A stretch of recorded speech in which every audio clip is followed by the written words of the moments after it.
छोड़। भैया best of luck.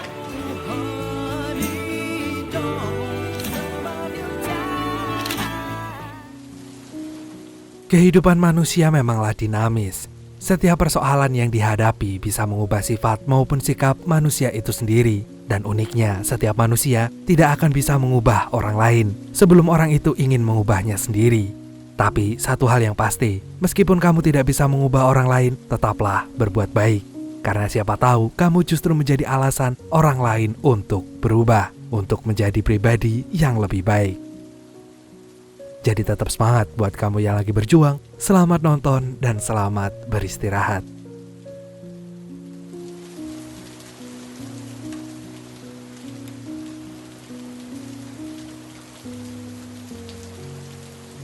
Pemuda ini namanya Siddharth, namun dia sering dipanggil Sid. Sid adalah mahasiswa semester akhir yang sebentar lagi lulus. Besok dia tinggal menghadapi ujian sebelum benar-benar dinyatakan lulus. Namun malam ini Sid yang seharusnya belajar untuk ujian justru tidak bisa berkonsentrasi. Ia berkali-kali merasa ngantuk karena terlalu sering main game sampai lupa waktu. Sid adalah anak tunggal dari Mehra, seorang sultan pemilik perusahaan yang bergerak di bidang properti. Sebagai anak CEO kaya raya, Sid selalu dimanja. Seluruh keinginan Sid selalu dituruti. Bahkan ia juga punya pelayan pribadi yang selalu melayani apapun yang dia inginkan. Lalu keesokan harinya Sid menghadapi ujian di kampusnya. Tapi karena semalam dia nggak belajar dengan serius, sepanjang ujian ia hanya melamun. Diam-diam Sid takut seandainya dia nggak lulus. Namun di sisi lain Sid tahu kalau dirinya punya teman yang selalu mendukungnya. Terutama Rishi yang merupakan sahabatnya sejak kecil. Dia pernah berjanji untuk selalu bersama dalam kondisi suka maupun duka. Berapa saat kemudian ujian pun selesai. Semua mahasiswa langsung merayakannya dan akan menggelar pesta beberapa hari lagi. Namun karena Sid tidak akrab dengan teman-temannya yang lain, dia pun mengeluh dan berkata jika ia tidak akan datang ke pesta tersebut. Akan tetapi sahabat Sid yang lain yaitu Laksmi mengajak Sid untuk ikut dalam pesta itu. Karena pesta itu bisa jadi perayaan bagi Sid yang tidak akan bertemu dengan teman-teman kuliahnya yang lain. Namun bukannya mendengarkan saran Laksmi, Sid justru mengajak sahabat-sahabatnya itu untuk bersenang-senang sendiri sampai pagi. Dan esok paginya Sid kembali melakukan hobinya main laptop sepuasnya. Lalu tiba-tiba ibu Sid datang ke putranya untuk menanyakan ujian kemarin. Tapi Sid justru marah. Ia menganggap sang ibu hanya mengganggu kesenangannya. Dan oleh karena itu ia pun mengusir ibunya pergi dari kamar. Karena sebenarnya Sid sedang sibuk mengincar mobil Porsche impiannya. Dan ia mencari referensinya di internet. Sang ayah pun melihat hal itu kemudian menawari Sid untuk bekerja di kantornya. Sid yang tiba-tiba disuruh bekerja pun mulai marah. Ia tahu kalau ayahnya bisa membelikan Porsche itu hari itu juga. Namun ayah Sid tetap menyeru anaknya untuk kerja, untuk mengajari Sid bahwa ia harus berusaha sebelum mendapatkan sesuatu yang ia inginkan.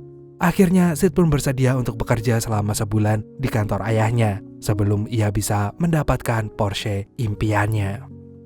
Sid yang sedang merasa senang itu pun langsung berangkat ke pesta perpisahan bersama teman-teman kuliahnya. Namun bukannya menikmati pesta, Sid justru berkeliling dan motret teman-temannya hingga ia bertemu dengan seorang perempuan bernama Aisyah yang bukan berasal dari kampusnya. Ternyata Aisyah pergi ke pesta itu karena ia mengikuti Debbie, teman asramanya yang merupakan teman kuliah Sid. Makanya Aisyah hanya sendirian di sini sehingga Sid pun akhirnya menemaninya. Mereka pun akhirnya berkenalan sampai Sid akhirnya mengajak Aisyah keluar dari pesta itu lalu pergi jalan-jalan. Dalam perjalanan itu Aisyah bercerita bahwa ia adalah anak rantau yang mengadu nasib di kota Mumbai, India.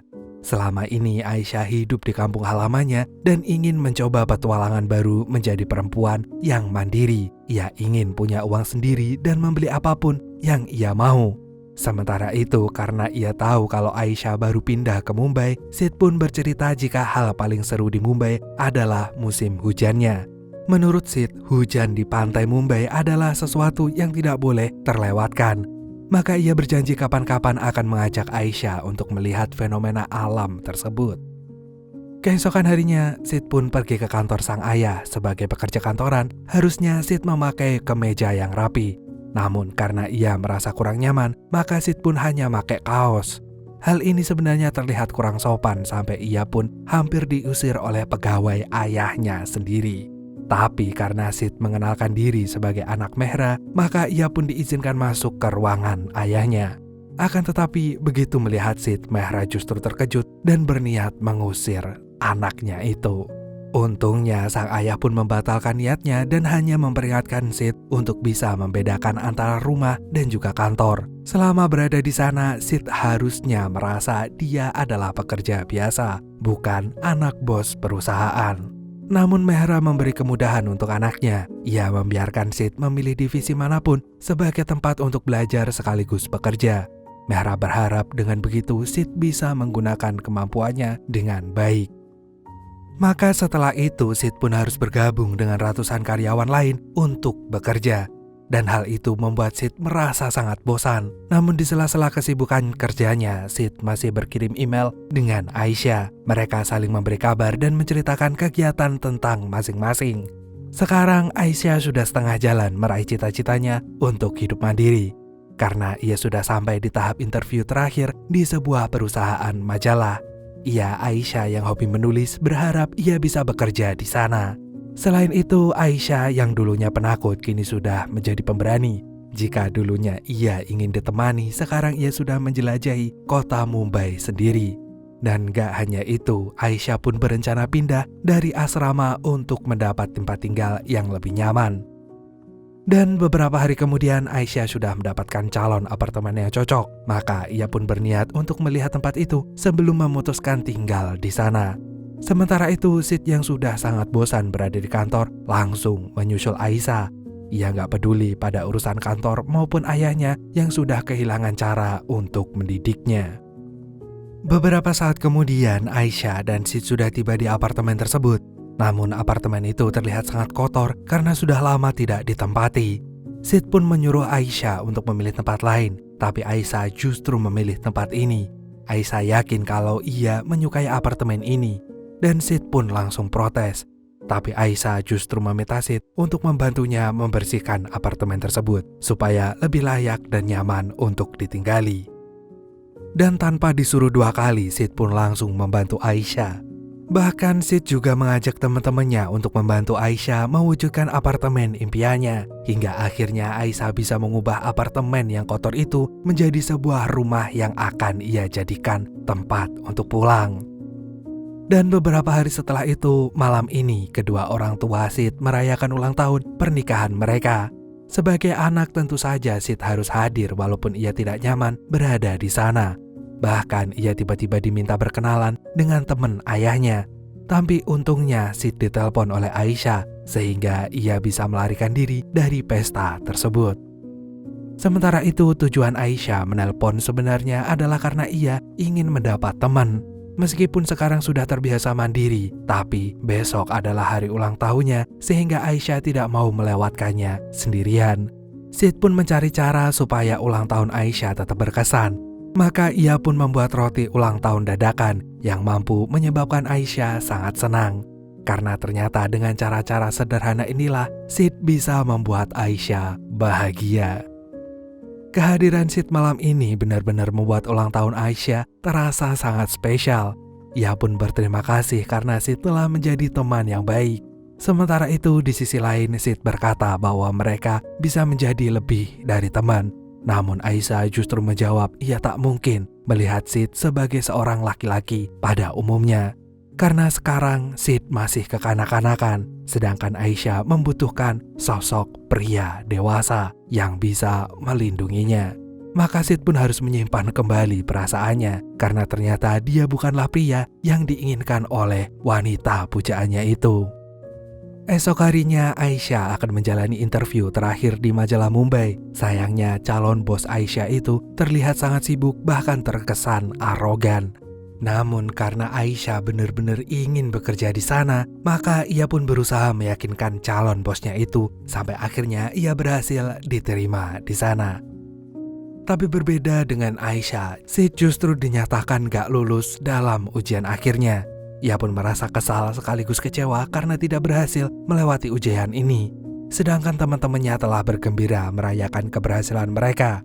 Sid semakin merasa marah ketika ternyata hanya dirinya lah yang gak lulus di antara teman-temannya. Ia langsung menyalahkan Rishi, sahabatnya, karena tidak menepati janjinya untuk melalui semua hal bersama-sama.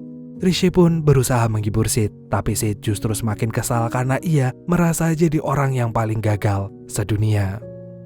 Sesampainya di rumah, ibu Sid langsung menanyakan hasil ujian putranya. Tapi karena Sid terlihat sedang kecewa, maka ibu Sid pun jadi tahu kalau anaknya gagal dalam ujian ini. Ia pun langsung marah dan menyalahkan Sid yang terlalu banyak bersenang-senang sampai lupa belajar. Hal itu pun seketika membuat Sid emosi. Sementara itu sang ayah yang melihat perdebatan itu langsung menyuruh Sid minta maaf. Mehra meminta anaknya untuk menghargai sang ibu karena dulu justru ibu Sid lah yang menopang perekonomian keluarga mereka, terutama setelah Sid lahir. Namun Sid tetap gak mau tahu sampai Mehra akhirnya menghentikan semua fasilitas yang ia berikan untuk Sid. Dan jika Sid masih membantah, maka Mehra melarang Sid untuk tinggal di rumah itu. Akhirnya Sid yang marah pun memilih pergi dari rumah. Ia yakin kalau sebentar lagi ayahnya akan memintanya bertahan, namun ternyata sang ayah tetap membiarkannya pergi dari sana. Maka dari itu Sid pun pergi menuju apartemen Aisyah. Ia pun meminta tolong untuk menumpang sementara di apartemen perempuan itu karena telah melalui hari yang berat. Dan Aisyah pun tidak punya pilihan lain selain menolong Sid. Dan esok paginya Sid pun terbangun sendirian karena Aisyah sudah berangkat ke kantor. Ia pun kelaparan, tapi ia tidak menemukan makanan apapun di sana. Ia lalu ingin memasak, namun Sid tidak bisa memasak. Dan sialnya Sid tidak punya uang sepeser pun untuk membeli makanan. Maka ia pun memilih menunggu Aisyah pulang. Sementara itu, begitu Aisyah pulang malam harinya, ia hampir saja marah karena apartemennya sangat berantakan. Namun karena Sid bercerita bahwa ia kelaparan, Aisyah pun merasa kasihan dan akhirnya memasak untuk Sid. Dan keesokan harinya Sid pun makan di luar, tapi ternyata kartu kreditnya telah diblokir, sedangkan ia tidak punya uang. Dan untungnya ia bertemu dengan Debbie, teman kuliahnya yang selama ini terlihat membencinya. Dan ternyata Debbie selama ini memang tidak menyukai Sid karena Sid pernah nyerobot kursinya di perkuliahan. Padahal dia merasa lebih pintar dan pantas dibandingkan Sid yang hanya mengandalkan harta orang tuanya. Setelah bertemu dengan Debbie, Sid pun menyadari kesalahannya. Namun saat ia pulang ke apartemen, ia justru bertemu dengan Laksmi. Sid pun merasa begitu senang karena ia membawa informasi tentang perkuliahan dan kursus. Laksmi juga mengembalikan beberapa barang milik Sid. Di sini Sid akhirnya juga minta maaf pada Laksmi karena sering meledeknya soal berat badan. Ia tidak tahu kalau Laksmi selama ini bermasalah mengenai berat badannya. Kedatangan Laksmi barusan membuat Sid kembali bersemangat. Ia lantas memulai hobi lamanya, yaitu memotret. Bahkan Sid juga akhirnya belajar menggoreng telur dan meminta Sonia, tetangganya Aisyah, untuk mengajarinya. Sementara itu di kantor, Aisyah berusaha mengajukan artikelnya supaya dibaca oleh sang bos. Aisyah yang punya hobi menulis menginginkan tulisannya dimuat di majalah kantornya sendiri.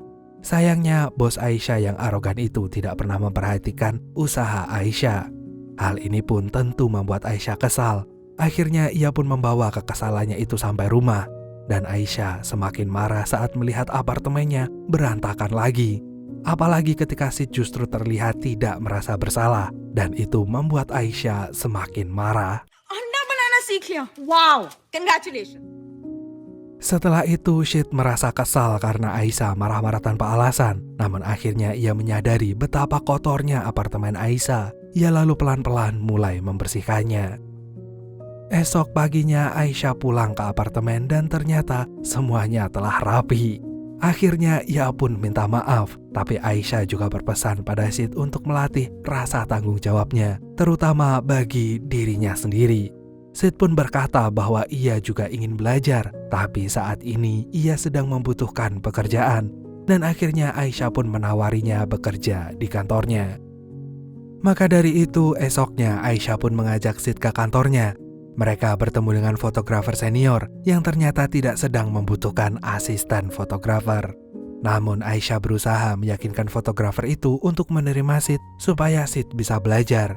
Dan oleh karena itu sang fotografer pun menerima Sid, namun masih mencobanya sebagai karyawan magang. Sejak saat itu Sid juga bergabung di majalah Mumbai Beat. Untuk pertama kalinya ia merasakan suka dan dukanya dalam bekerja. Namun Sid menjalaninya dengan semangat karena ia mendapat banyak ilmu baru. Di sana Sid bertemu dengan Tanya, anak dari teman ayahnya. Dan sama seperti Sid, Tanya juga tidak mau masuk perusahaan ayahnya. Tapi Tanya beralasan kalau dia tidak ingin hidup di bawah bayang-bayang kesuksesan sang ayah. Dan oleh karena itu ia pun bergabung di sini sebagai desainer grafis. Sejak saat itu lama-lama Tanya dan Sid semakin dekat dan Sid yang tadinya gila kerja pun kembali ke kebiasaan lamanya dengan bersenang-senang. Malam ini ia pergi bersama Tanya, namun ia justru bertemu dengan Laksmi yang ternyata bersama Rishi. Tapi sayangnya karena hubungan Sid dan Rishi tidak berakhir baik, maka mereka pun jadi canggung. Akan tetapi Sid berniat untuk menjadi pribadi yang lebih baik. Ia pun meminta maaf pada Rishi, namun ternyata malam ini Rishi merasa sedih karena ia baru saja putus dengan pacarnya. Jadi Sid pun kemudian menghibur Rishi dan akhirnya hubungan kedua sahabat itu pun membaik seperti semula. Sementara itu esok harinya Aisyah berada di rumah, namun tiba-tiba ia mendapat tamu yang ternyata itu adalah ibunya Sid. Akan tetapi ibu Sid ternyata tidak mencari anaknya. Ia hanya ingin melihat tempat tinggal Sid setelah pergi dari rumah. Maka ia pun memberikan uang pada Aisyah, tapi Aisyah menolaknya. Jadi akhirnya ibu Sid hanya memberikan sekotak mangga, buah favorit Sid. Dan ia berpesan pada Aisyah untuk menjaga Sid baik-baik. Lalu malamnya Aisyah mampir ke apartemen Sonia. Sonia pun menanyakan hubungan Aisyah dengan Sid. Tapi Aisyah hanya menjawab bahwa mereka berdua cuma teman. Karena seperti yang Aisyah katakan dulu, Sid bukanlah tipe pria yang ia sukai. Karena di sisi lain Aisyah lebih menyukai laki-laki seperti bosnya, yang tidak kekanak-kanakan dan bisa menjadi pelindung yang baik untuk Aisyah.